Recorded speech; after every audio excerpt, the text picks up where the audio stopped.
Hai, namaku Sally. Aku ingin menceritakan bagaimana aku memergoki ibuku yang sedang bersama pacarku.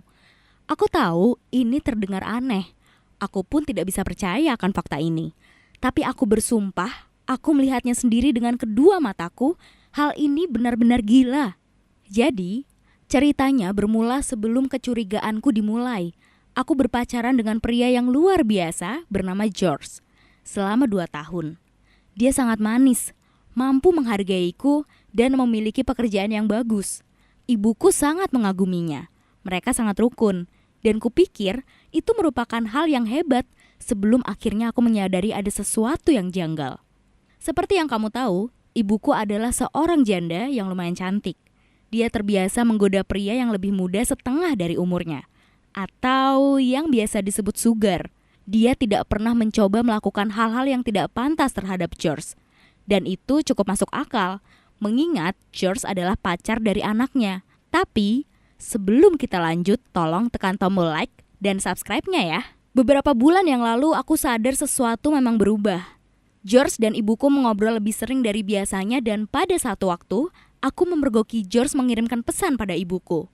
Kenapa dia harus melakukannya? Aku bertanya pada George dan dia mengarang cerita konyol bagaimana ibuku mengirimkan sebuah resep masakan untuk memberikanku sebuah kejutan. Sungguh lucu. Padahal, George sendiri tidak bisa memasak nasi untuk sebuah makan malam yang rumit. Meski begitu, aku mencoba menghilangkan keraguanku terhadap mereka. George sangat manis dan aku percaya dia tidak akan meninggalkanku demi ibuku. Karena ibuku telah membesarkanku dengan baik. Masalahnya adalah beberapa tahun yang lalu, aku mempunyai pacar yang berselingkuh dan kupikir hatiku belum benar-benar sembuh dari kejadian itu. Seperti yang kukatakan, aku benar-benar mencoba untuk mengabaikan kecurigaanku. Tetapi mereka mulai pergi menyelinap lebih sering. Ada sesuatu yang terjadi, sesuatu yang mencurigakan. Aku gak menyukainya sedikit pun. Aku memutuskan untuk menghadapi keduanya, namun mereka membantah telah melakukan kesalahan. Aku sangat marah, tapi nyatanya aku juga tidak punya bukti. Ketika mereka pergi setelah pertengkaran, aku mendengar ibuku membisikkan sesuatu kepada pacarku. Wah, itu hampir menjadi sebuah bukti. Kejadian itu membuatku bertekad untuk menangkap mereka saat sedang berbohong dan menunjukkan kepada seluruh dunia seperti apa ibu dan pacarku yang sebenarnya. Karena aku yakin mereka memang berselingkuh. Lalu, aku mulai membuntuti mereka. Mereka pergi ke berbagai tempat. Mereka makan siang bersama di Morton Steakhouse, di mana restoran itu sangatlah mahal. Mereka menghabiskan $400 untuk sekali makan dan bahkan mereka mengobrol dengan pemilik restoran karena mungkin ibuku dan sang pemilik memang berteman. Hal ini sangat memalukan. Ibu dan pacarku berkencan seperti itu. Mereka kemudian pergi ke toko perhiasan Kay. Sepertinya George membelikan ibuku sebuah hadiah atau mungkin sesuatu untukku agar ia tidak merasa bersalah. Entahlah, semuanya sudah berantakan. Yang jelas, aku tidak akan memakai benda itu jika ia memang membelikannya untukku. Aku akan memutuskan bajingan tukang selingkuh itu dan memutus hubungan dengan ibuku untuk selamanya. Setelahnya mereka pergi ke sebuah bagian taman yang sepi. Apa yang sebenarnya terjadi? Aku mengikuti mereka dari belakang dan jantungku berdegup kencang. Mereka tidak akan melakukan hal yang menjijikan di tempat umum kan? Ketika aku sampai di tempat mereka bersembunyi, aku melihat ibuku menunduk ke arah pacarku. Dia berlutut di salah satu kakinya, tapi aku yakin mereka akan melakukan itu. Apa yang sedang kalian lakukan? Aku berteriak kepada mereka berdua. Ibuku melompat berdiri dan terkejut. Sementara itu, pacarku malah tertawa. Aku gak paham gimana bisa dia tertawa di situasi seperti ini. Kamu benar-benar gak bisa menahan rasa cemburu kan, gadis bodoh? George bertanya lembut kepadaku.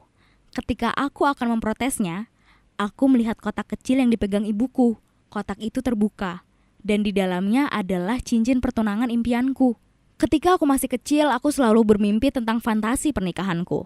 Ibuku menemaniku bermain dan aku memberitahu detail cincin yang kuinginkan, yaitu adalah cincin yang sangat mahal, berwarna putih dan emas, lalu beberapa berlian kecil dengan sebuah mutiara besar di tengahnya. Itulah cincin yang kuinginkan sejak aku berusia 9 tahun. Ya Tuhan, teriakku. Ibuku pun tertawa. Ibu menjelaskan padaku bahwa ia ingin memastikan bahwa pacarku akan melamarku secara benar. Aku bahkan tidak memberikan waktu kepada Georgeku yang malang untuk berlatih seperti yang telah diajarkan ibuku. Aku segera memeluk George dan menciumnya, lalu berkata bahwa aku akan menikahinya. Ya, itulah caraku merusak kejutan pesta pertunanganku. Tapi, hal tersebut tidak terlalu penting. George dan ibuku tidak bermaksud makan siang di restoran, tapi mereka sedang mencicipi pilihan menu makan malam di mana semua temanku akan diundang.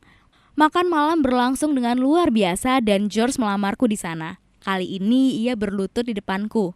Aku tersentuh akan kemanisannya. Cincin itu benar-benar ajaib, sesuai dengan apa yang aku inginkan. Bagaimana dengan ibuku? Aku meminta maaf pada ibuku atas ketidakpercayaanku terhadapnya dengan memintanya untuk menjadi pendamping pengantin. Ibuku menyetujuinya. Ibu masih menggodaku setiap hari tentang betapa cemburunya aku, tapi aku gak keberatan. Aku sangat senang menerima fakta bahwa mereka pergi berdua demi membuatku bahagia. Terima kasih sudah menonton. Hal paling buruk apa yang pernah kamu lakukan karena perasaan cemburu? Beritahu kami dengan berkomentar di bawah ya. Jangan lupa untuk nonton video lain di channel ini dan subscribe-nya ya.